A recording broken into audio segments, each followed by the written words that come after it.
Olá, esse é o People Analytics na Prática, podcast que explora como os dados estão transformando a gestão de pessoas no Brasil. Histórias reais, aprendizados e bastidores do People Analytics no Brasil. Disponível nas principais plataformas de áudio e no YouTube.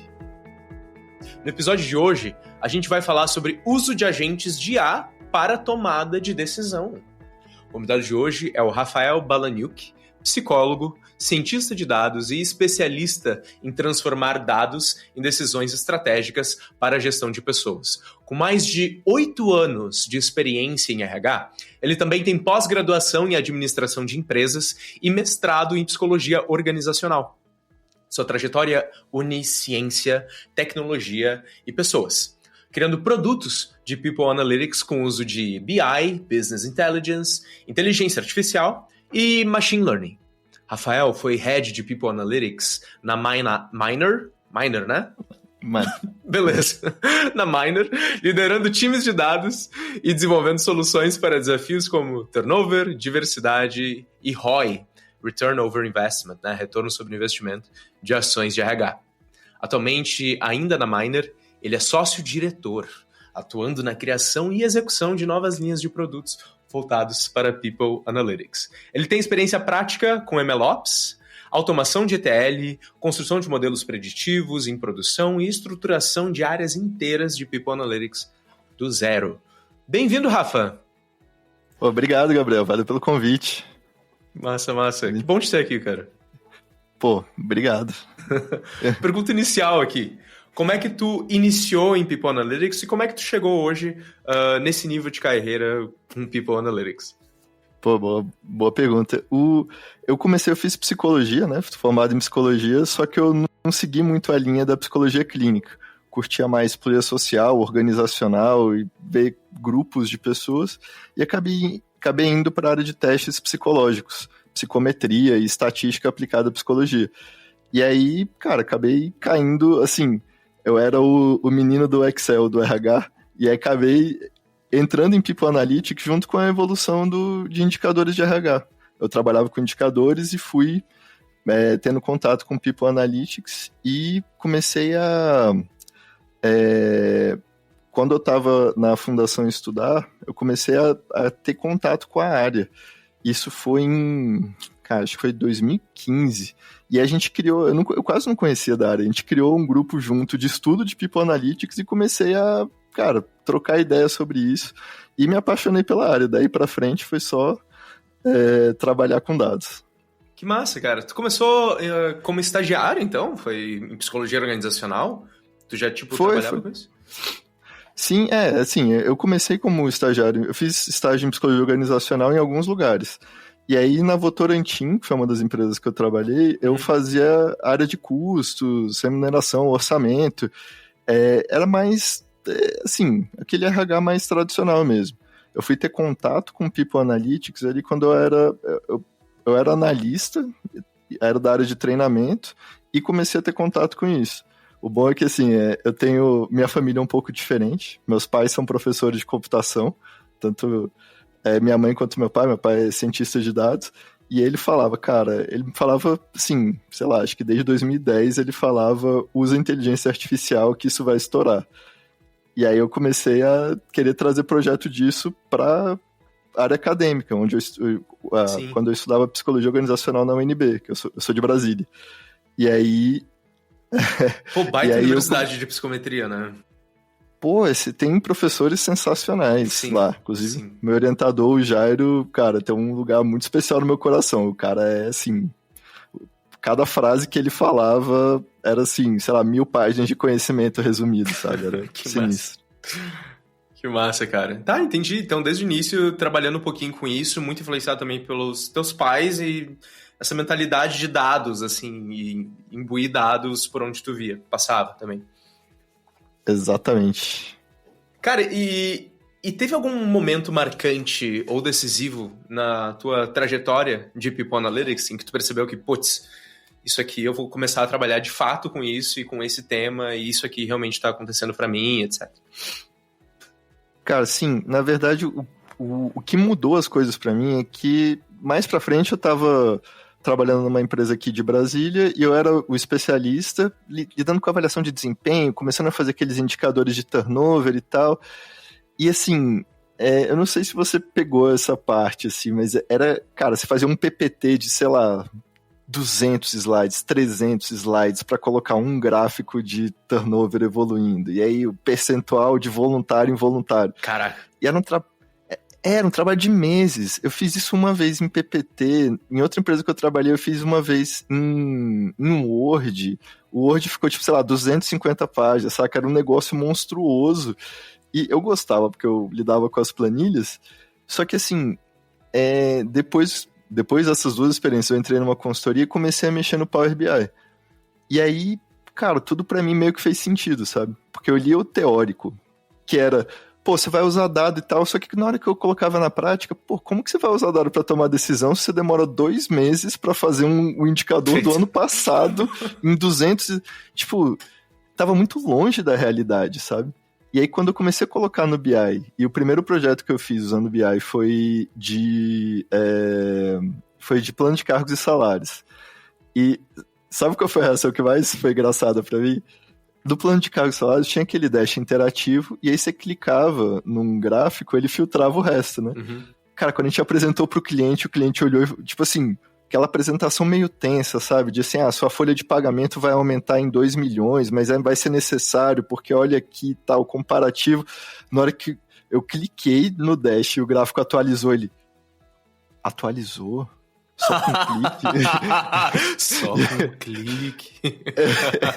E aí, tipo, tudo mudou, sabe? Tipo assim, a reunião que tava tensa, falando de milhões, virou, nossa, mas a gente tem como trazer isso pro dia a dia, que eu vou conseguir clicar e ver. Tem uma operação e virou que precisa. Um negócio meio... Caraca, cara, que massa, que massa. Viram muito valor nisso, assim.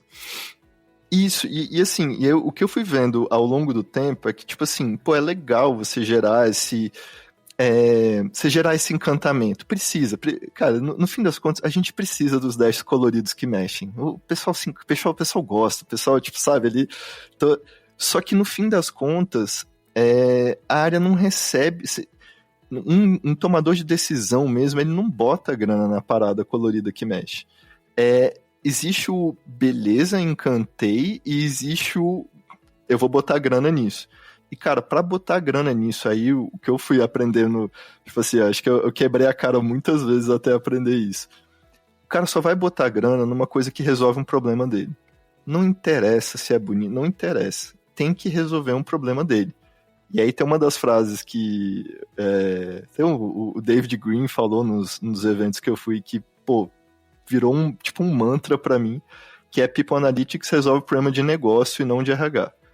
Quando você estiver resolvendo problema de RH, você não tá fazendo, tipo assim, não é que você não tá... Esse negócio da conceituação do que é People Analytics, não é que você não tá fazendo. É uma questão de as pessoas não vão botar grana em você se você não vão usar e não vão querer fazer o negócio com você se você não resolver problema. Tipo assim, senão você é só um negócio bonito que tá ali.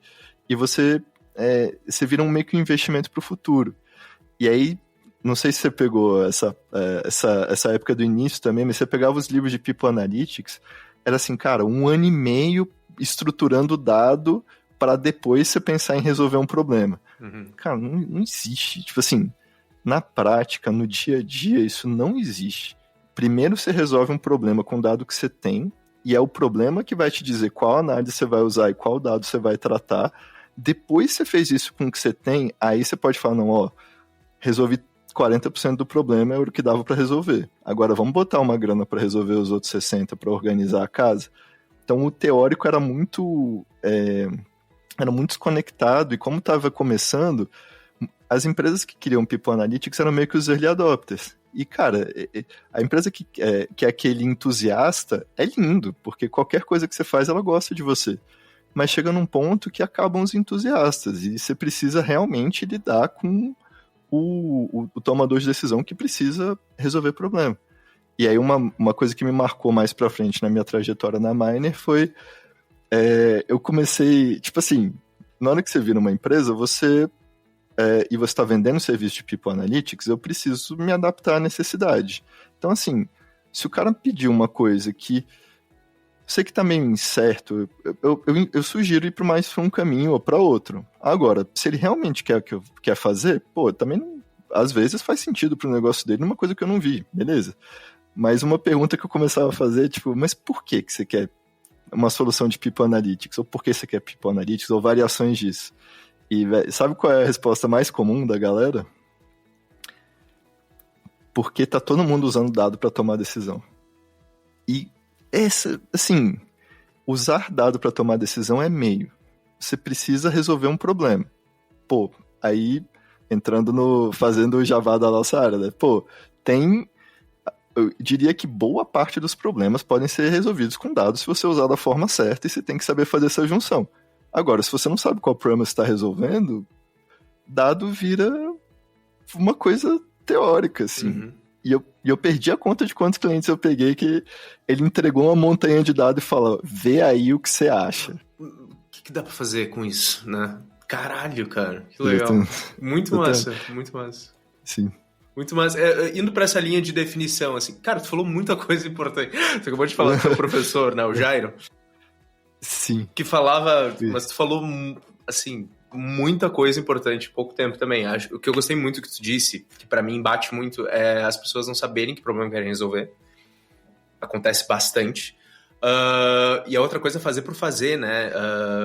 A terceira é provar valor antes, assim. Provar o valor pro negócio, assim. Sem precisar de grandes sistemas, sem precisar de grandes investimentos. Vamos pegar, resolver um problema usando isso. Olha só como dá pra resolver. E daí se mostrar como área. Concordo muito com isso. E indo para essa linha do que a gente acabou de conversar, acho que tu já estava quase beirando uma definição. O que para ti significa People Analytics? Ótima pergunta. Acho que, sei lá, eu acho que se você me perguntasse isso há alguns meses, eu daria uma resposta diferente, e há outros meses eu daria uma resposta diferente, que, sendo bem sincero, eu diria que é usar dado para tomada de decisão em RH. Antes eu defendia muito uma linha que era para tomada de decisão baseada em dados ser um modelo de gestão em RH. Ele fazer parte do dia a dia. Só que no fim das contas, que eu vi, esse tempo de Miner me deu uma visão que eu gosto muito, eu acho ela ampla, porque eu tive contato com a área de People Analytics de umas 40, 50 empresas nos últimos 4 anos. Então eu fui vendo um pouco do que cada uma tem. E assim, no fim das contas, é um pouco mais amplo, sabe? Em algumas não funciona como modelo de gestão, só que você vai dizer que não é People Analytics, também não é uma área de indicadores, ela resolve o problema. Em outras, ela é bem maior que isso, pra você ter noção, começaram a surgir modelos muito interessantes, que você tem a área de People Analytics, em geral, ela é a área de dados que ajuda o RH. Então, ela seria uma área de negócio, geralmente tem uma área de dados, a área de People Analytics seria a área de dados de RH. Beleza. E aí, o negócio é que como ela resolve o problema de negócio, geralmente ela resolve o problema de negócio através dos subsistemas. Então, eu tenho que resolver um problema de seleção do negócio junto com a minha área de seleção e junto com os meus VPs. Então, eu sou meio que uma área integradora, assim, e essas áreas de dados surgiram, a área o BI tradicional de operações, ele nasce assim, né? Ela é mais ou menos assim. A questão é que começou a surgir gente de People Analytics entrando, ter um business partner de dados dentro de uma área de negócio, sabe? Nossa. A área de dados começou a exportar business partners. Então, cara, eu diria que é uma visão... hoje em dia, é difícil você dizer que tem uma área puramente de indicadores, que é o modelo anterior. Porque é muito fácil você fazer qualquer análise de dados, mais avançado, você colocar no dia a dia alguma coisa para tomar a decisão. O indicador tradicionalzão que eu descrevi, o cara que passa 2 meses fazendo um relatório, assim, não existe mais porque é mais fácil você fazer, sabe? Então, assim, resumindo tudo, eu diria que eu aumentaria o conceito, sabe? Usar dados para a área de dados para área de dados que está em RH, mas que pode juntar várias áreas. A coisa que eu fugiria é usar dados para tomar decisão. Porque, Eu acho que às vezes a galera inclui, por exemplo, colocar um teste psicológico como People Analytics. Cara, eu iria um pouco, assim, eu acho que ele tem que, tipo assim, no teste psicológico que ele faz, ele tá categorizando pessoas, beleza, categorizar pessoas é usar dados, mas assim, pra mim ele tem que em algum momento mexer na tomada de decisão, sabe? Tipo assim, ele tem que ser uma ferramenta de gestão, você tem que usar aquilo como uma ferramenta de gestão pra mexer em alguma decisão. E, querendo ou não, People Analytics em si, ela é meio que uma área, tipo, é difícil você fazer. É complicado você fazer People Analytics, tipo, sei lá, imagina, uma unidade de negócio com People Analytics. Ela vai ser meio que a área central, porque tem que estar integrado, vai ter que pegar dados de sistema de folha. Então, assim, eu colocaria basicamente, é uma área que influencia a tomada de decisão do negócio e usa dados. Mas sem usar definições tradicionais, é o que eu traria disso. Caraca, que diferente, cara. Que diferente, realmente, assim, não englobar aqui tomada de decisão ou resolução de problemas para o negócio. Tu acha ainda que resolve problemas para o negócio? Na definição? Então, deveria, mas às vezes não resolve. E aí, cara, eu acho que uma coisa que é fundamental para a área de People Analytics, e se eu fosse colocar o ponto de tensão, e eu diria que é o nosso ponto de evolução, é como que a gente está tocando nessa tomada de decisão. Porque o que varia muito, tem duas coisas que variam muito entre empresas. O nível de maturidade de dados que você tem e o poder que a área tem, por mais incrível que pareça. Tipo assim, cara, eu posso até não ter muito dado, mas se eu tenho um CEO que fala, a área de RH vai te dizer, vai passar a meta do percentual de horas extras para você. A área de RH tem poder. Aquilo ali é poder. E aquilo, o CEO acabou de obrigar o gestor a tomar decisão baseada em dado e a vida do RH. E aí o RH pode ser mais sacana e chegar e usar aquilo como, não, eu que digo. Tipo assim, você me falou que não dá para fazer 5%, mas eu estou te dizendo que é 5%. Isso gera problemas em cascata. Quando a área de People Analytics tem poder e ela só usa o poder sem ouvir, você gera...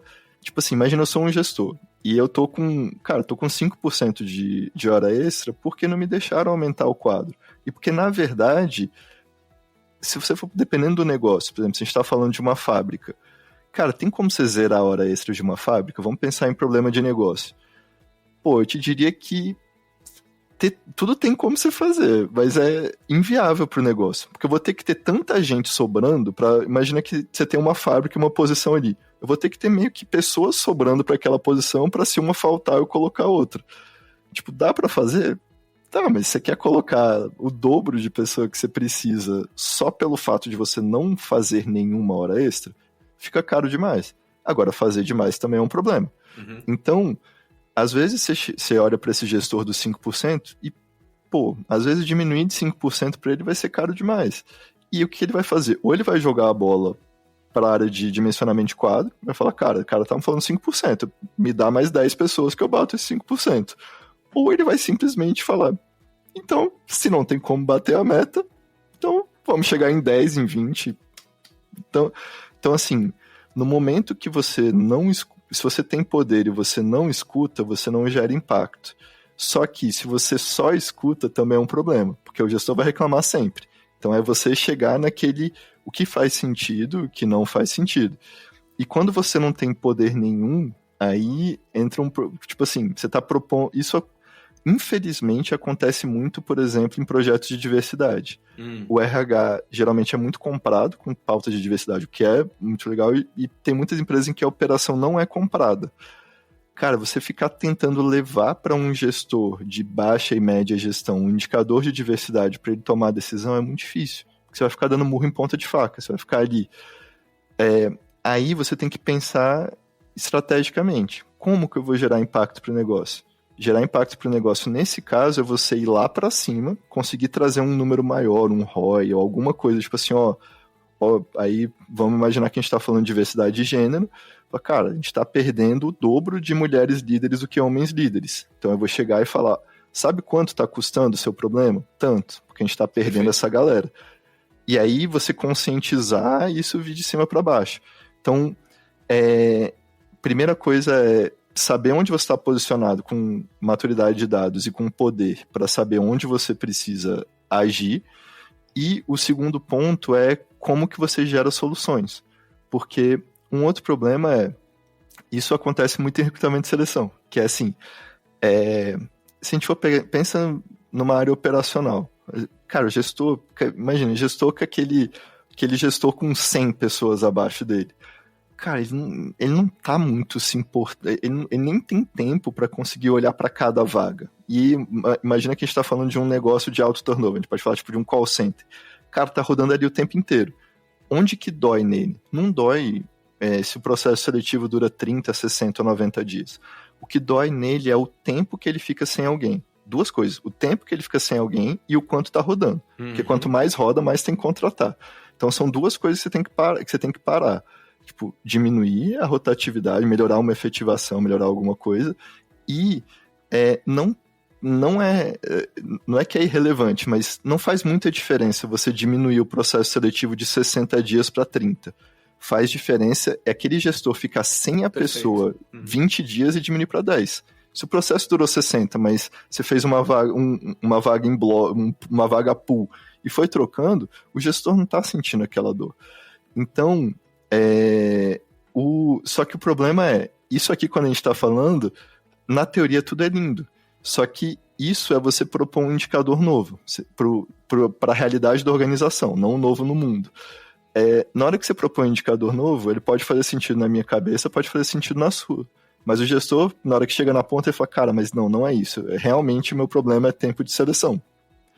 Então, qual que é o outro ponto fundamental é como fazer soluções. A primeira coisa você calcula o número mais rápido possível e entrega para quem vai usar aquele número. Você precisa ter um feedback se aquele número resolve o seu problema. Porque se aquele número não resolver o seu problema, você não precisa tratar dados, você não precisa continuar o resto do processo. Sim. E você já faz rápido.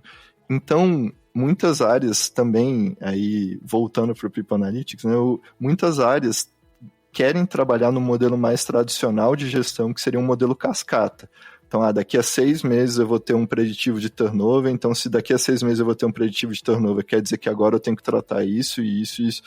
Cara, você não sabe se o preditivo de turnover vai resolver seu problema. O que eu consigo entregar para o gestor hoje para saber se aquilo vai... Então, você funciona mais próximo de desenvolvimento de produto, de sprints, de ágil, você funciona mais no modelo ágil e menos no modelo cascata, e muita gestão de stakeholder. Porque, às vezes, você tem que convencer quem está lá em cima, às vezes você tem que convencer quem está embaixo, às vezes você tem que... Cara, muitas vezes você tem que convencer BPs a usarem sua solução. E quando eu digo convencer, não é enfiar a goela abaixo, às vezes é ouvir, é trazer para a plataforma, é trazer para desenvolver. Você tem que ter um leque maior de ferramentas de como você está desenvolvendo e como você está fazendo, senão, no fim das contas, você não gerou impacto para o negócio. E aí, não adiantou de nada o que você fez. Cara, perfeito.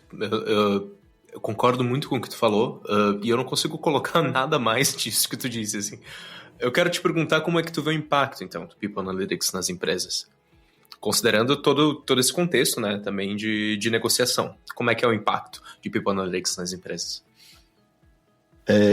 Então, até te diria, cara, que eu nem sei, hoje em dia eu acho quase impossível de medir, sabe? Tipo, é porque é impossível, é sempre uma palavra forte, mas é porque, qual que é o problema? A gente é uma área meio, e uma área meio, por mais que ela gere muito impacto e que você consiga formas de ver o impacto, para aquele caso específico você medir o impacto é muito difícil. Porque qual que é o negócio? Imagina que a gente está falando aqui de entregar dado para o gestor tomar a decisão e a gente está melhorando a fábrica, está diminuindo a hora extra, o negócio está ficando mais eficiente. Cara, a gente está indo na gestão de pessoas e melhorando. O que a gente pode fazer? Imagina que a gente fez tudo perfeito, levou os dados, os gestores estão usando e... Só que no meio disso, cara, o mercado quebrou e a fábrica não vende, ele tem que mandar uma galera embora ou mandar a galera de férias, ou, cara, no meio desse caos, todos os indicadores vão ficar horrorosos. E não tem nada... Então, você comparar o que você fez com o que você teria feito se você não fizesse, apesar de possível, entra num outro ponto que é importante para a área de análise de dados, que é, não vale a pena você medir isso, porque você teria um trabalho tão insano para medir que você vai gastar mais medindo isso, tentando entender quais variáveis são impacto, como que você está fazendo isso, do que gerando algum valor. Então, basicamente eu diria que é importante olhar no geral. No geral, ter dados para tomar decisão e eles funcionarem no dia a dia geram mais lucro para a empresa e geram impacto. É possível provar para a sua empresa? Às vezes. Em alguns casos é possível. Em alguns casos que está mais cenário mais estável, você consegue ver ali uma retenção de talento, você consegue ver uma diminuição de custo aqui, diminuição de custo ali. Você consegue. Agora, muitas vezes é difícil. E aí entra a parte que é legal. Um dos melhores jeitos de você ter impacto e provar impacto é você não tentar fazer na empresa inteira. Por exemplo, quero diminuir hora extra. Consigo diminuir hora extra, né? Tem uma empresa de 10 mil colaboradores, quero diminuir hora extra. Consigo fazer na empresa inteira? Cara, se você tiver um trabalho insano, tipo assim, se isso for sua vida e você for excelente no que você faz, se você diminuir em 1%, primeiro que você vai gerar um ganho insano e você vai, tipo assim, cara, vai ser toda a sua energia ali e tudo tem que conspirar para dar certo. Ainda assim, o negócio é, beleza, mas 1%. Agora, se você consegue pegar a fábrica, que tem um turno, que tá, tipo, ali, estourando de hora extra, e você consegue resolver o problema, às vezes você consegue resolver para metade, para 1/3. E aí você tem um impacto, é muito mais fácil você ter um impacto muito forte onde está crítico, do que você ter um impacto no geral. E aí entra muito você saber fazer isso. Então eu diria que, na média, ter uma área de People Analytics que funciona gera muito valor para o negócio e tem como você provar em certos pontos. Agora, apesar de trabalhar numa área de dados, eu vejo cada vez mais que é um trabalho meio político, sabe? Tipo assim, muitas vezes você vai ter que provar seu valor. Você vai mostrar dados, que nem eu falei, mas muitas vezes é um pouco do gogó também. É você chegar e falar, lembra daquele caso, lembra disso? Às vezes, por ser uma área de dados, a gente tenta fugir do trabalho político, que inclusive não é muito o perfil de quem é de dados, né? Só que, infelizmente, trabalhar numa área meio com dados, seu leque de habilidades tem que ser muito grande. Então, e pode ser, e quando eu falo seu, tem que ser da área como um todo, mas os perfis de People Analytics tem que ter pelo menos um pouquinho de cada parte. Tipo assim, você tem que ter uma pessoa imagina que você vai ter um especialista com muito conhecimento em psicologia organizacional. Essa pessoa não pode saber nada de ciência de dados, assim como não pode saber nada de negócio. Ela pode ser especialista aqui, mas ela tem que ser um perfil mais amplo e menos especializado, apesar de ser o especialista da área. Então, você tem que fazer tudo funcionar e, no fim das contas, se você quiser fugir do político e do conhecimento de negócio, não vai dar. Porque às vezes você vai fazer uma solução muito boa que ninguém vai usar, ou você não vai conseguir provar seu valor, não vai ter investimento para a próxima. E isso, então assim, eu diria que gera muito valor, mas a gente tem que às vezes assumir o papel de marqueteiro e saber vender a nossa área internamente. Perfeito. Eu quero te perguntar agora, Rafa, sobre o case que tu trouxe para a gente hoje, que é um case de uso de agentes de IA para tomada de decisão. Como surgiu esse case para vocês? Como é que a solução foi sendo construída e como ela foi feita, de fato? Qual o impacto final dela? Beleza, fechou. O case que foi, inclusive, eu até falei várias vezes de horas extras porque está conectado com o case. O case vem de uma empresa que estava sentindo a dor da hora extra. E ela trouxe como demanda, na verdade, não começou com a agente de IA, a solução. Começou com, eu preciso de um preditivo de horas extras. E aí, para quem trabalha com dados, a gente tem que também, eu aprendi a normalizar isso. Antes eu era muito técnico, eu falava, mas preditivo de hora extra, para que eu vou prever hora extra? E menos falar isso e menos pensar, beleza, que dor que ele tem para me pedir um preditivo? Perfeito. A dor, tipo assim, porque em termos técnicos não faz sentido fazer um preditivo de horas extras. Nem vou entrar em detalhes, tipo assim, não vai gerar valor ou preditivo. mas ele tá com alguma dor muito forte para ele me chamar para fazer isso. Então, deixando isso de lado, entendendo, eu comecei a entender que muitas vezes eu tenho que funcionar como uma tecla SAP. Eu tenho que ligar a tecla SAP e falar, cara, o que ele tá falando? Por que ele tá falando de preditivo? Ah, entendi. E aí, a questão era, as horas extras estavam estourando, o regime de ponto que eles tinham negociado para o sindicato era um regime que dificultava que eles conseguissem medir as horas extras, e eles estavam tendo muito problema, tanto da hora extra estourar, quanto dela ser super notificada, e subnotificar o absenteísmo. Então, na verdade, não era um preditivo, era conseguir olhar para os dados e ver o que estava esquisito, o que estava muito, e também olhar o que estava levando a esse aumento de hora extra. Uhum. E aí entram várias questões. Eles tinham passado por uma consultoria de dimensionamento de força de trabalho, que tinha diminuído o quadro. Então, assim, tudo estava combinando aí no meio do caminho. E aí o que a gente começou a fazer foi, primeira coisa, e geralmente é a primeira coisa que eu faço dos projetos, e, cara, sabe que isso já teve um projeto que a área não foi nesse, a área de People Analytics falou, pô, eu nunca tinha pensado em falar com o negócio. A primeira coisa que a gente faz é chamar os gestores para conversar e trocar uma ideia com eles. Cara, isso é bizarro pra mim. Isso é bizarro pra mim. Peraí, quem te chamou foi a área de RH, então, pra ter o preditivo. Nesse case foi a área de RH. Não, mas nesse case específico, a galera tava relativamente conectada com o negócio. Em outro case, eles nem tinham, tipo assim, cara, em outra empresa que a gente fez um trabalho, o RH não falava com o negócio, o RH falava com o BP que falava com o negócio. Então, o máximo que eles... Então, assim, você aprende muito, e assim, você aprende muito sentando com o gestor e falando, cara, me diz aí, por que a galera faz hora extra? Porque aí começa, tipo... o início é um pouco de muro das lamentações, e você tem que aceitar, tipo, porque... Beleza. Mas disso vem um monte de coisa. Tipo assim, por exemplo, é uma fábrica. Então, pô, tem áreas que saiu uma pessoa, tem que ter outra. Não tem como. Uhum, tipo, tem um posto de trabalho, tem que vir alguém. Não tem como você vai segurar essa hora extra? Não tem como fazer isso. Agora, tem áreas que não. Tem áreas que, pô, saiu uma pessoa, você pode puxar um trabalho mais pra frente, você pode você pode reprogramar uma área de manutenção. Tem como você ajeitar. Então, a primeira coisa foi, não, beleza, temos que separar as horas extras para ver o que é, o que não é crítico. E uma coisa que é complicado muitas vezes a gente olha para o indicador e, cara, você olha lá, beleza, 5% de horas extras, isso é muito, é pouco? Não faço a menor ideia. E, tipo assim, a melhor forma de ver que a gente aprendeu na Miner e que eu diria que é a mais simples, existem formas mais rebuscadas, mas é achar áreas parecidas e achar a sua própria área no tempo e comparar. Então, assim, se tá nos 25%, se a média é 3% e você tá ali no percentil 90 com 5 é muito.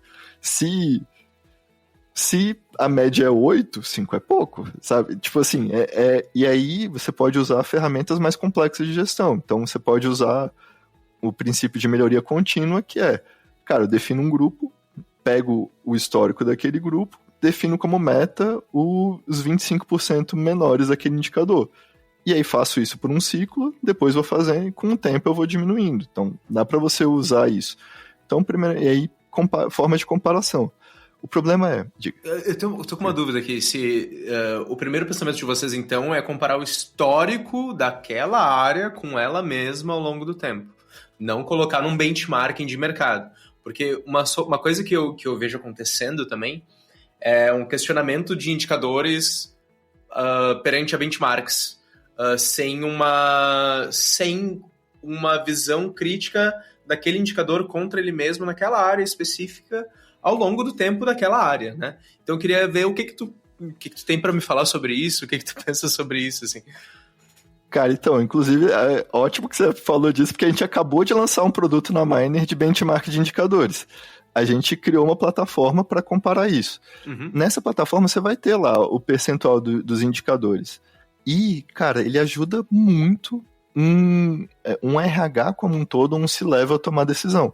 É você olhar para sua... Aí não é mais o caso específico, é você olhar para sua empresa e falar, cara, eu sou uma fábrica de X mil colaboradores. Desse grupo, as outras fábricas, eu estou fazendo 7%. As outras fábricas estão fazendo 5%. Pô, então dá para abaixar 2%. Agora, veja que isso é um indicador, o benchmark é um indicador importantíssimo quando você olha o todo. Agora, cara, você escolheu um turno de 12 horas, de 12 por 72. Você escolheu trabalhar 24 horas. Você escolheu, sei lá, fazer uma fábrica enxuta e ter áreas... Seu negócio tem mais áreas de risco. Pô, eu não consigo usar esse benchmark único para chegar e dizer que na área de risco, no turno da noite, a hora extra tem que ser tanto. Aí já é mais complicado. Por isso, esses grupos de comparação, o total serve para uma decisão sobre a empresa. O benchmark ele é fundamental. Agora, na hora que a gente chega no caso concreto, a gente tem que comparar, a gente tem que ter uma comparação mais interna mesmo. Falar, pô, beleza, dessa galera, o que dá para fazer? Porque senão, Gabriel, o que eu vi muito acontecendo é o RH coloca uma meta inatingível. Ou duas coisas, ou a meta é inatingível ou ela é muito fácil. Então, se eu sou por que vai dar errado se eu sou um C-Level e eu coloco a meta para todo mundo de 5%? Porque para uns caras vai ser super fácil fazer 5% e ele vai só largar, e para outros caras vai ser impossível e ele também vai largar. Eu falo, minha área está em 10%, então o que eu vou fazer? Então, esse detalhamento e distribuição é fundamental. E aí o que a gente fez... Você vê que a gente partiu de um preditivo e começou a chegar em comparações descritivas mesmo. Pô, vou comparar grupos, vou comparar aqui e vou ver a oportunidade de melhoria. E a gente chegou, inclusive, no nível de... o gestor estava com... Quando chegava num gestor que tinha ali já um nível de gerência local ali, que tinha uns 80 colaboradores, saindo um pouco do supervisor, o cara já perdia a visão se a hora extra estava muito concentrada no colaborador, porque um fenômeno importante de hora extra a gente como RH tem a tendência a pensar, pô, eu não vou colocar 30 horas extras num cara se eu tenho 10 pessoas, eu quero distribuir igualmente entre as pessoas. Não é assim. Quando você entra na operação, pô, nem todo mundo quer fazer hora extra. E, pô, o gestor é humano também. Não, tipo assim, se eu ligo pra uma pessoa pra ela cobrir um turno e toda vez ela me diz não, pô, vai chegar uma hora que eu vou parar de ligar pra ela. Agora, não quer dizer que você vai colocar 300 horas extras numa pessoa só. É um equilíbrio. E o cara precisa da informação. Então, ele ter lá a informação de quem tá fazendo mais, fala, putz, deu uma exagerada, coloquei demais nessa pessoa. Putz, chamei um cargo especializado quando eu podia ter chamado um cargo mais barato, meu custo subiu. Putz, chamei 10 pessoas pra uma máquina que quebrou, dava pra ter chamado 6, sabe? Tipo, ele vai raciocinando em cima desses comparativos internos e esse controle em nível individual, e aí a gente criou um gráfico diário também. Qual que foi o ponto, e aí qual que foi a parte massa? Na hora que chegou tudo isso, de entender o que o gestor falou e pegar isso, imagina isso num dash. Imagina um monstro que não virou a taxa com o custo, com a pessoa, com a hora, com... Isso aí virou... E aí vem a parte massa, que a gente testou várias formas de usar um agente de IA para RH. E, cara, se você pegar todos os dados da empresa e jogar num agente e pedir uma resposta para ele, ele vai responder. Só que a resposta dele vai ser horrorosa. Segunda, uma coisa importante dele é que ele não lida... a IA generativa não lida bem com dados. Por que ela não lida bem com dados? Porque ela é criativa. Então, tipo assim, se você precisa de uma forma muito específica de calcular um indicador, então você chegar para ele e falar assim, qual é a minha área de maior turnover? Cara, o que é uma área? O que é turnover? Ele vai inferir as duas coisas. Então, ele pode calcular seu turnover errado e ele pode falar, sei lá, por filial e não por área, porque ele entendeu que é naquele contexto. Então, a resposta que você precisava, que era precisa, vai chegar e vai chegar errada. Então, qual que foi o aprendizado e por que a gente usou IA generativa nesse caso e funcionou muito bem? Na hora que a gente levantou tudo isso com o negócio e criou essa montanha de dados, cara, a gente já sabia o que era importante e o que não era. Então, na hora de levar para IA, a gente não levou a montanha de dado. A gente levou o dado já interpretado numa tabela ranqueada pelos comparativos, já com os comparativos. Então, essa área, nesse indicador, tá tanto acima da mediana, tá tanto, aumentou tantos por cento. Tipo assim, uma simplificação grande da montanha de dado. E aí sim, na hora que a gente entrega esse dado já processado para a generativa, aí ela brilha. Porque você ensina ela, você fala priorização assim, o que significa uma pessoa. O que eu estou te conversando aqui é como se eu estivesse conversando com ela. E como ela tem acesso restrito a dado, na hora que se entrega para um gestor, o resumo fica bom e ele pode trocar ideia com ela. Fala, eu entendi, eu vi essa pessoa, mas cara, essa pessoa foi uma exceção, é porque o cargo dele é muito específico. Quais são as outras? Mas entendi que você focou no turno da noite, mas, cara, aqui teve um problema pessoal, trocou o supervisor, não quero mexer nisso. Me fala sobre o turno da manhã. Ela te fala, porque como ela tem o dado já processado, ela vai conseguir... Imagina o que um RH ia demorar para responder o gestor e o nível de conhecimento de dado que ele precisaria para olhar aquele dash monstruoso e responder as perguntas. Então, nesse caso, pré-processar o dado e entregar para IA é a mesma coisa que eu estava falando, por que eu também falei da parte de resolver problema e do fluxo de People Analytics. Quando a gente treina a IA generativa para resolver um problema específico, ela é muito boa. Quando a gente não sabe qual problema ela tem que resolver, ela dá a resposta genérica, ela viaja. Então, nesse caso, foi o fluxo que a gente aprendeu que ficou massa. Cara, que excelente exemplo, cara. Muito bom mesmo, porque tava bem na ponta, né? Não era nem produto para RH utilizar, era para o negócio mesmo, para o gestor, para quem tava tomando aquelas decisões, né, no dia a dia, assim. Muito massa. Perfeito. Quer falar mais? Sim, esqueci uma parte. Qual que é a parte massa? Que uma vez que a gente resolve o problema do gestor, fica mais fácil levar a solução para o RH. Por quê? O gestor tem que gerir a área dele. A gente fez todo esse negócio de ver as pessoas e tal. O RH precisa gerir as áreas, os gestores, né? Tipo, o RH precisa...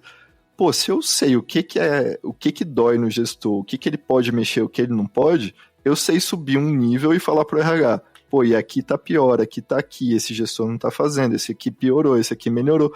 Então, é um tipo de solução que, nesse caso, funciona bem indo da ponta e subindo. E boa parte das soluções funciona melhor assim. Resolve o problema pequeno e você expande, e aí sim você consegue resolver um problema organizacional, resolvendo, na verdade, o problema de uma área. E aí, esse caminho que é o que eu vejo que People Analytics foi se moldando em termos de gestão, e eu vejo que esse é um caminho que gera impacto no negócio. Tu vê esse caminho presente nas empresas que vocês fazem consultoria, hoje em dia?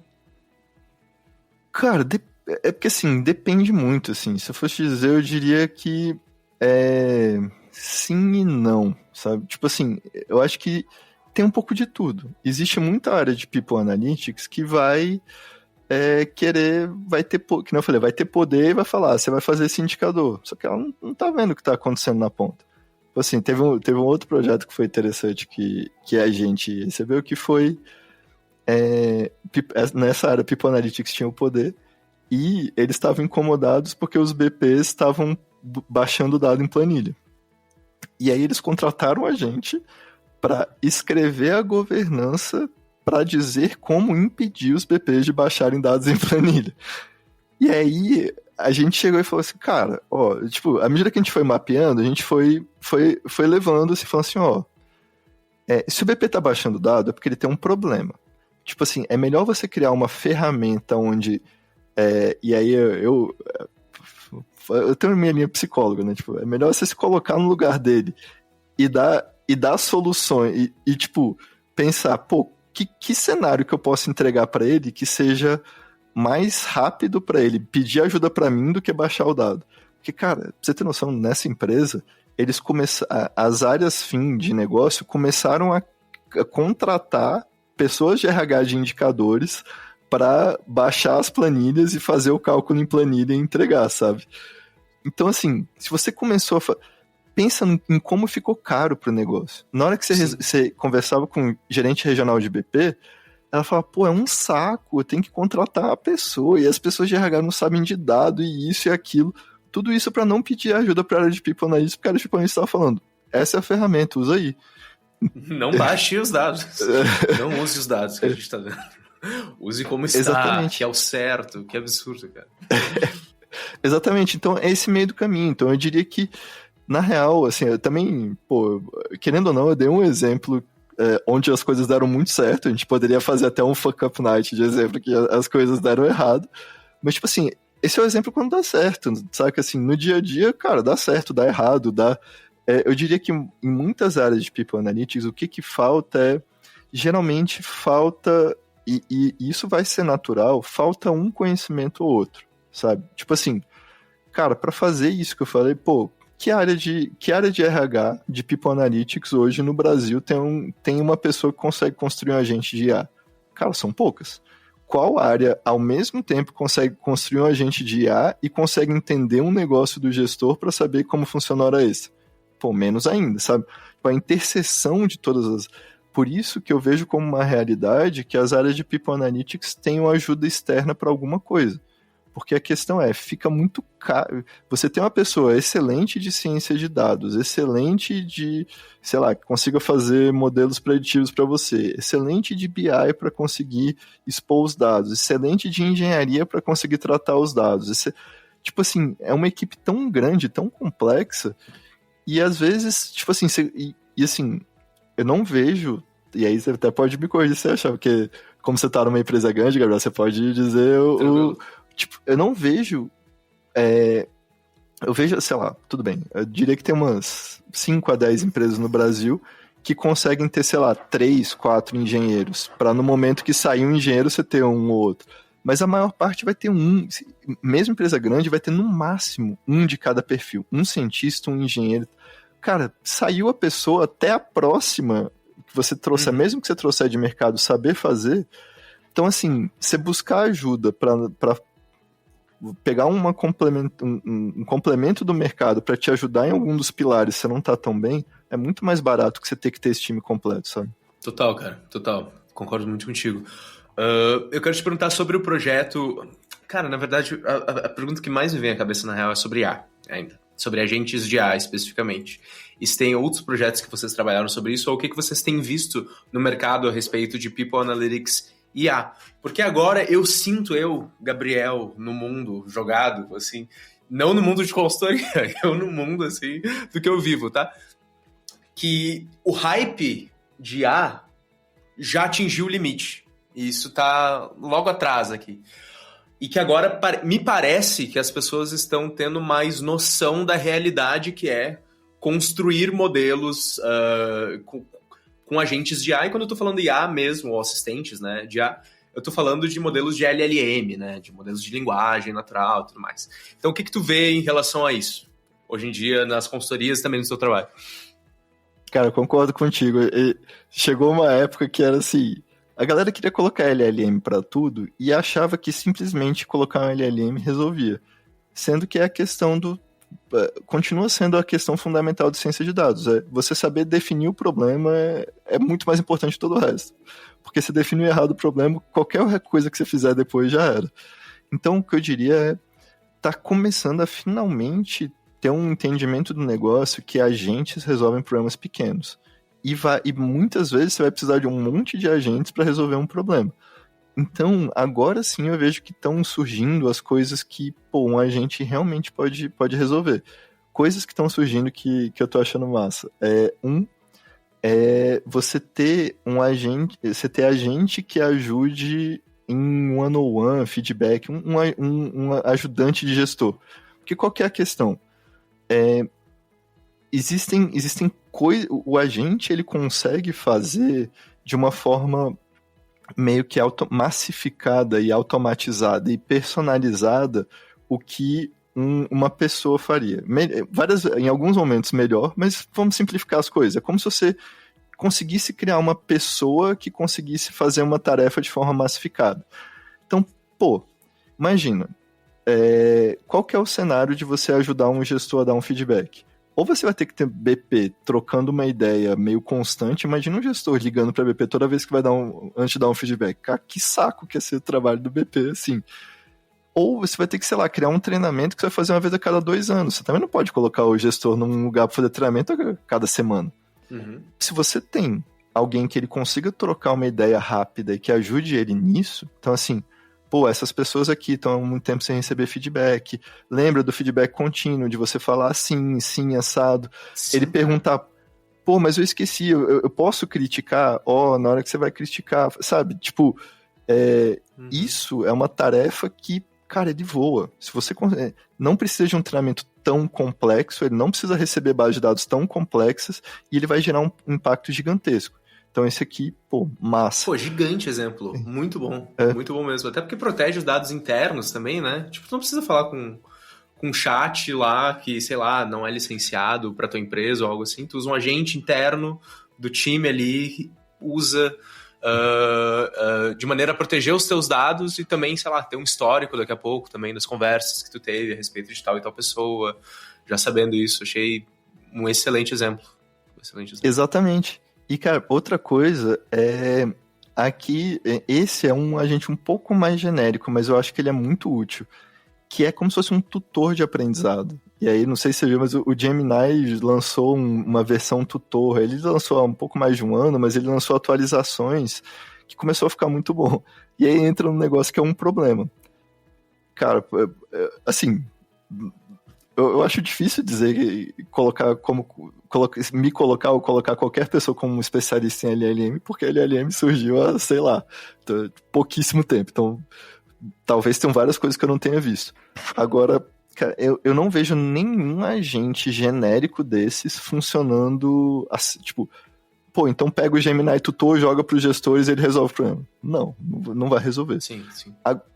Agora, se você souber ajudar ele, tipo assim, pô, aqui na empresa a gente tem muito treinamento comportamental para os gestores, a gente tem a linha de, sei lá, gestão cooperativa, blá blá blá.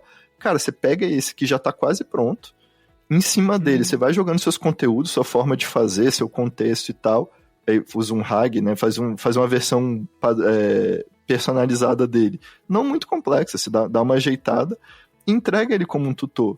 Tipo assim, dizer, pô, você tá com dificuldade, você tem com dificuldade comportamental nisso, tem esses cursos, quer que eu faça um teste para você, eu faço um modelo mental para resumir isso aqui, como é que motivação, quer motivar alguém, como é que motivação funciona, olha aqui o modelo mental, sabe?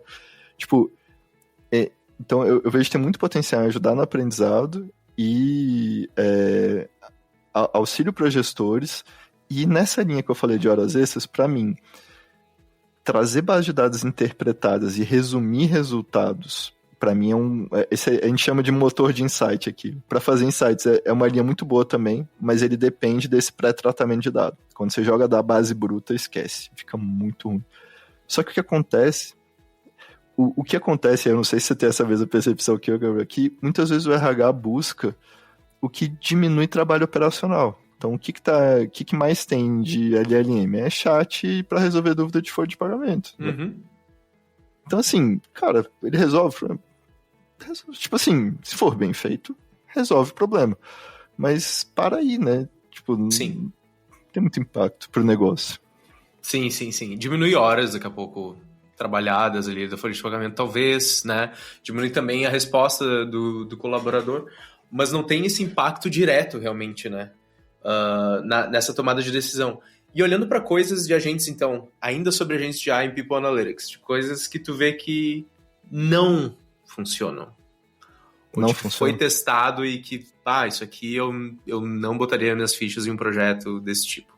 O que te vem à cabeça? Cara, pra mim a maior coisa, o maior grupo desse é genéricos. Fala assim, eu quero um agente que vai ajudar o gestor. Ajudar o gestor a quê? Tipo, o que ele vai fazer? E eu diria que, assim, hoje, agentes que dependem de receber muitos dados e de interação constante, cara, ainda não estão funcionando muito bem. Então, assim, se ele tiver que acessar dado de folha em tempo real para responder, assim, eu diria, simplifica o dado, simplifica a tarefa. Simplifica. E esses funcionam. Os muito complexos, sei lá, tem um que ele tem espaço no meu coração. Eu vou até te dizer, tipo, ele tem um espaço no meu coração. Se eu fosse analisar friamente, eu diria que é uma péssima ideia, mas ele tem o espaço. Eu realmente acredito nele. Que é assim, cara, uma coisa que a gente tem de muito dado, hoje em dia a gente tem dado de interação entre as pessoas mesmo. E tanto que a análise mais, quando você fala, análise mais avançada de People Analytics, ONA, isso assim, pra que você vai usar análise de redes organizacionais? Eu acho uma análise sensacional, adoraria poder. Imagina, eu conseguiria ter uma visão de, tipo, sei lá, se tirar uma tomografia da organização. Tipo muito isso, massa. Muito massa. Pra quem é nerd é massa, né? Tu tem essa coisa, exatamente. Né? É verdade, tu fica tipo, caraca, que legal. Exatamente, fala, nossa, essa pessoa que tá conectando esses grupos, caraca, que massa. Nossa, a centralidade dessa pessoa específica, que coisa magnífica. É massa. Exatamente. E tipo assim, só que, no mundo real, pra resolver problemas de mundo real, sei lá, talvez tenha um problema ou outro que ele resolve, tipo, sei lá, seleção de pares na hora de fazer uma variação de desempenho, talvez ele resolva. Agora, assim, o conjunto de problemas que ele resolve é um pouco pequeno. Mas aí, um que mexe muito comigo é que eu realmente acho que seria massa fazer um agente que ajuda a identificar sinais de burnout na organização. Então, assim, ele pelo conteúdo que a pessoa fala e pelas redes dela, porque assim, um dos sinais do burnout é você quebrar suas redes. Então a pessoa tem rede, ela quebra. Sim.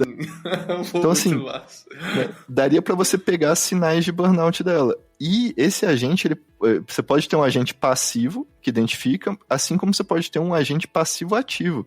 Você pode ter ele lá trocando ideia. Tipo, vamos lá, imagina que E isso, você pode ter multi-agentes, então você tem um agente que está ajudando a pessoa com um curso, que é o agente tutor, daqui a pouco entra o agente de burnout e começa a trocar uma ideia, mas como é que você está se sentindo?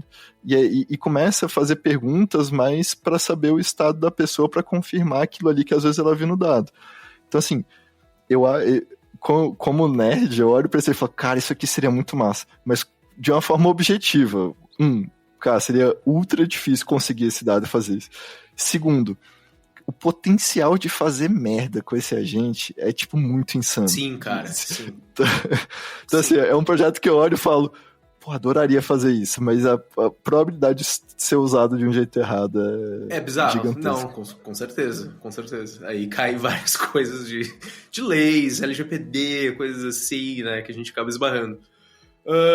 Tem outras perguntas aqui sobre case, deixa eu ver se tem alguma interessante pra te fazer. Cara, stack de tecnologia, queria saber. O que vocês usaram para esse case específico, então, de agentes de IA que respondia sobre as horas trabalhadas, horas extras?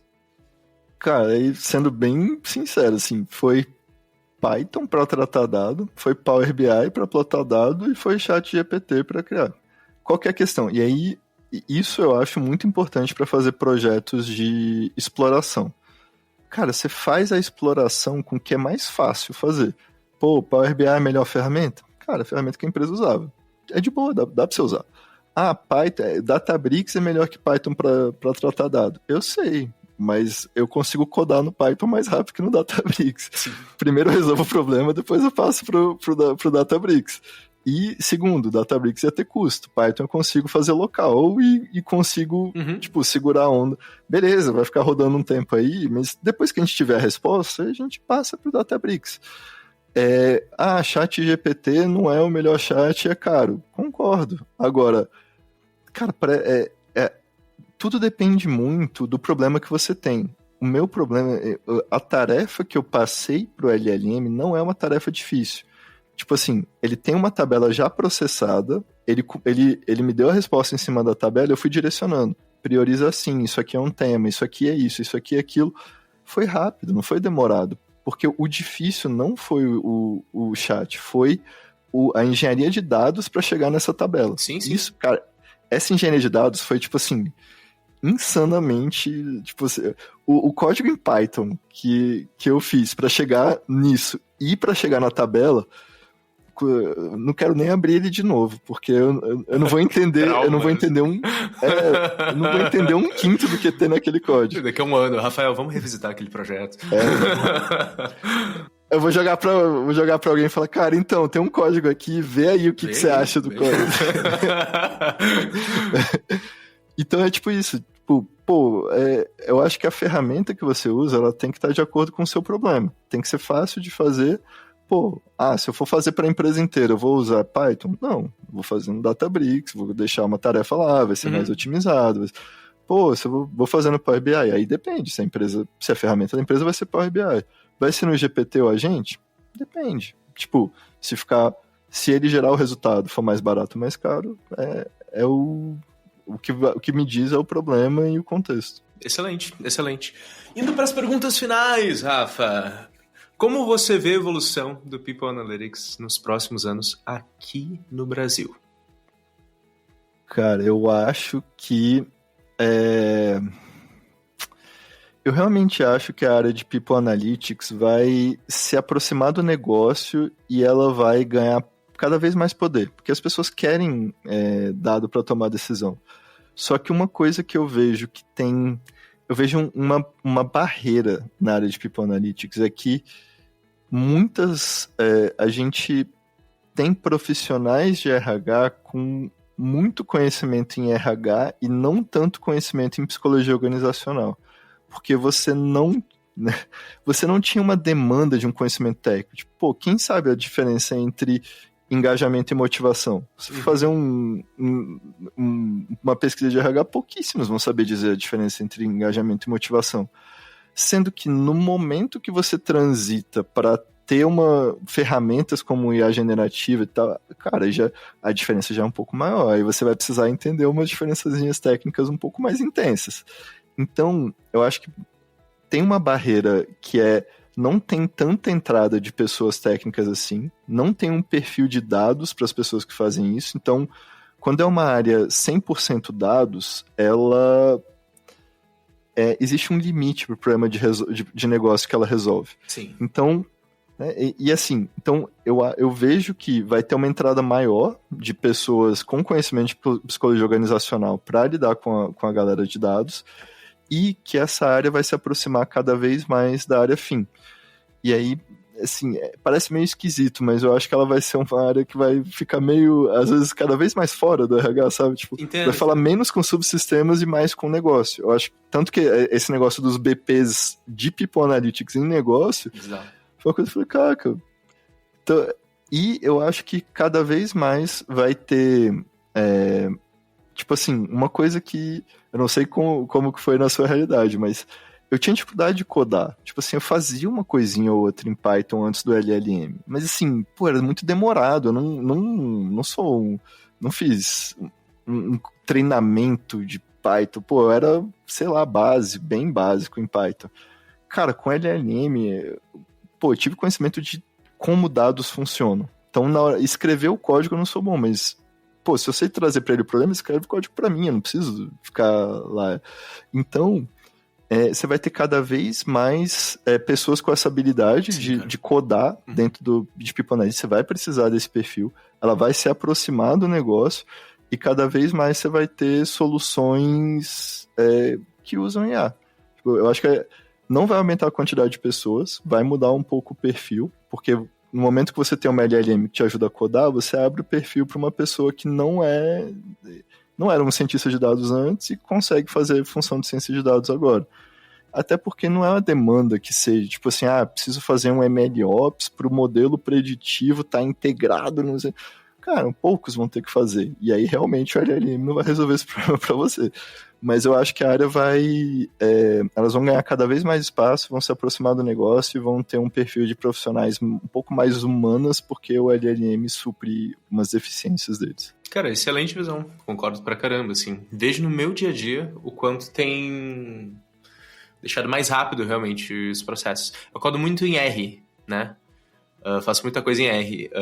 Tinha muita proficiência, mas, assim, hoje em dia tem código que eu não preciso pensar muito. Realmente. Eu chego nesse código em 5 minutos. Tá.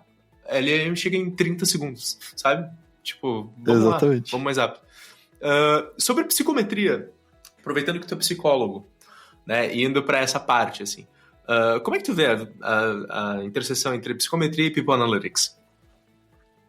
Cara, então, isso eu acho que vai aumentar também, eu espero, porque uma coisa que é um pouco triste é que, cara, todo mundo acha que consegue fazer um questionário. Cara, a pessoa vai lá, bota a pessoa vai lá, bota um monte de pergunta e fala, tô medindo isso. Não sei, você tá medindo alguma coisa. Você tá fazendo umas perguntas, alguma coisa você tá medindo. O que eu já não sei te dizer. Então, eu acho que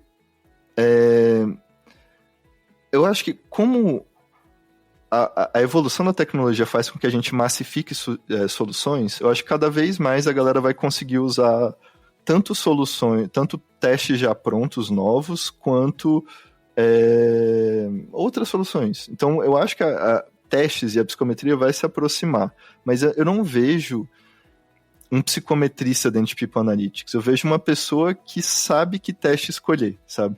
Porque uma coisa tem uma evolução que eu realmente acredito, mas eu acho que ela ainda é um pouco pro futuro, que é um pouco que eu estudei no meu mestrado.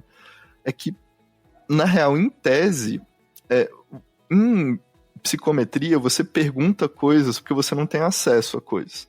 Então, tipo assim, por que você tem questionário numa organização? Porque observar as pessoas é caro pra cacete. Era, né? Era muito caro. Tipo, pô, se eu fosse saber... Se eu tivesse que saber alguma coisa da pessoa, imagina eu ficar ali do lado dela, olhando ela trabalhando. Tipo, não dá. Você manda um questionário pra responder as coisas. Hoje, você já tem acesso a comportamentos, mas você tem coisas internas. Você não tem acesso ao que a pessoa queria fazer. Você tem acesso ao que ela fez. Então, eu vejo na evolução uma coisa meio híbrida, sabe? Vai dar pra gente fazer que foi um pouco do que eu fiz no meu mestrado. Tipo, você vai conseguir classificar as pessoas em relação às coisas baseado nos comportamentos dela. Então, sei lá, estilo de aprendizagem. Cara, eu consigo identificar o estilo de aprendizagem dela dependendo da forma que ela acessa uma plataforma de ensino. Agora, sei lá, motivação. Cara, motivação já não sei se eu consigo parear. Se eu não consigo, eu pergunto pra ela. Então, em vez de perguntar tudo, eu vou ver o que eu consigo ver e vou perguntar. Então eu vejo a psicometria englobando classificação de comportamentos, que seria um sonho. Mas eu vejo isso como... Tipo, como não tem... É muito raro você ter uma pessoa que sabe psicometria numa organização. Pô, legal. Muito interessante. Fico animado com essa tua perspectiva. Cara, quais livros, referências e fontes de aprendizado você recomenda para quem quer se aprofundar ou começar em People Analytics? Cara, pra mim, eu acho que é importante, assim, depende muito do nível, né, mas eu começaria pelos clássicos, o do Google, Um Jeito Novo de Trabalhar, do Laszlo Bock, é legal pra entender como que é. Pra quem trabalha com dashes, storytelling com dados é muito massa, muito bom pra ver. Tem um que é bom, mas ele precisa de um nível crítico. Ele chama... o livro do David Green. Eu não lembro se é People Analytics na prática. Isso, Excellence People Analytics. Exatamente esse. Ele é importante para você ver tudo que People Analytics pode ter, tecnicamente. Você quer... Não, quero mesmo. Você vê um técnico. Agora, não queira usar tudo isso junto numa empresa. Não, tipo assim, é pra você ter uma ideia. Se você for fazer tudo aquilo, você vai precisar de 15 pessoas no seu time e você não vai conseguir, tipo, você vai ter um custo monumental e não vai dar certo. Então, é mais pra você conhecer pegar o que dá pra fazer. Uhum. E, cara, pra mim o maior ponto é, assim, livros são importantes, eu leria isso. Agora, quer trabalhar em People Analytics hoje? Cara, primeira coisa é BI.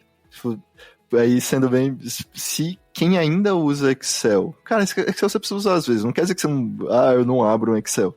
Mas assim, pô, se você faz PROC-V, em vez de usar um Power Query ou alguma coisa, olha, eu olharia bem se não é o momento de passar para no mínimo um Power BI. E mais que isso, o Python... para codar, eu acho... É porque dá para seguir no R, mas o Python é mais mais fácil. Uhum. E assim, aí entra ponto de... Para entrar nessa área, eu diria que nesse momento você não pode ter resistência. Tipo assim, eu quero em People Analytics, mas eu não codo. Não tem problema você não codar hoje, mas você não pode estar resistente a não fazer isso nunca, porque isso vai fazer parte do dia a dia. Então, paciência, tentar codar e dar errado, resiliência, porque na hora que você for codar é um exercício de resiliência. Já xinguei tanto o Jupyter Notebook, quanto o GPT, quanto quem fez o Python. Todas as vezes eu estava errado, mas assim... Nossa, sim. Todas as vezes está errado. É uma boa, é verdade. E todas as vezes o errado era eu, mas eu já xinguei muita gente. Exato. Perfeito. Cara, e o Stack Overflow, né? Que loucura, que loucura. Faz muito tempo que eu não uso o Stack Overflow. falando agora em ChatGPT, né? E como isso acabou substituindo. Enfim. É verdade. Existe algum curso, evento ou comunidade que tu acha interessante do pessoal participar, ver, enfim? Cara, tem um curso que eu gosto muito, que é o do Coursera de People Analytics. Porque ele tem uma visão... Eu não sei explicar. Tipo, ele é antigo e tal, mas ele tem uma visão técnica muito legal. Ele pega a parte de psicologia organizacional junto com People Analytics. Eu gosto muito dele. Então, legal. Acho que é People Analytics o nome no Coursera. E... Cara, comunidades, tem a comunidade de People Analytics Brasil, é no WhatsApp. Uhum. E assim,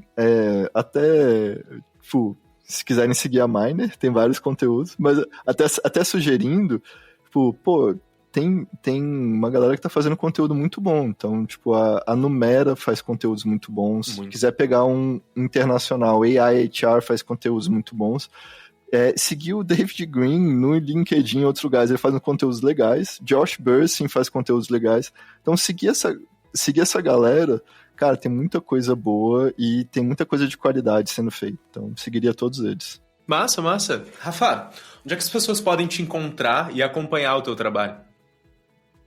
Então, quiser eu te passo meu LinkedIn, tem só se conectar comigo, mandar mensagem, super aberto, fica à vontade. E, assim, bem tranquilo mesmo, eu falo com todo mundo que fala comigo.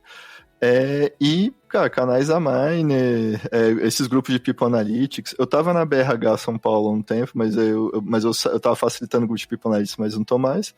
Cara, é LinkedIn mesmo. Só falar comigo, eu respondo e é isso aí. Massa. E alguma mensagem final para quem tá começando e para quem quer se especializar em People Analytics? Sim. Cara, pra mim a área é muito legal. São uns desafios, são uns negócios meio doidos, são uns desafios bem legais. A principal coisa pra você curtir isso é ter resiliência, porque você vai se frustrar, você vai se frustrar e, cara, ser sonhador também. Quero fazer um negócio louco. Vai lá e faz. Por exemplo, esse meu do burnout, cara, depois eu vou ter que pensar se eu vou entregar isso pra alguém, mas assim, algum dia na vida eu quero fazer essa análise, sabe? Como a gente tá falando de inovação, é importante você fazer coisa nova. E aí, gostar de resolver problema. Quero fazer um modelo preditivo, mas não sei codar em Python. Cara, tenta o GPT, tenta o Stack Overflow, seu modelo vai sair errado, cara, provavelmente nas primeiras vezes, mas talvez até gere um valor o jeito que você fizer, e às vezes você tentando fazer, você vai descobrir um outro jeito mais simples de fazer que vai resolver o problema. Então meter a cara e tentar fazer e tentar resolver problema, que coisa boa sai. Que massa, cara. Muito obrigado pela participação, Rafa. Eu quero agradecer. Eu que te agradeço. Eu que te agradeço pelo convite, bom demais, foi massa demais poder falar, obrigado pela conversa, obrigado por trazer esse monte de tema massa e por me deixar falar esse tempo todo aqui. Nunca faz, cara. Adorei a tua participação mesmo, obrigado para todo mundo que escutou também, e esse foi o podcast People Analytics na Prática, até a próxima. Obrigado por ouvir o People Analytics na Prática. Se curtiu, compartilha com alguém que também vive ou quer saber mais sobre o universo de gestão de pessoas com dados. O podcast está disponível nas principais plataformas de áudio, como Spotify, Apple Podcasts e também no YouTube. A gente se encontra no próximo episódio.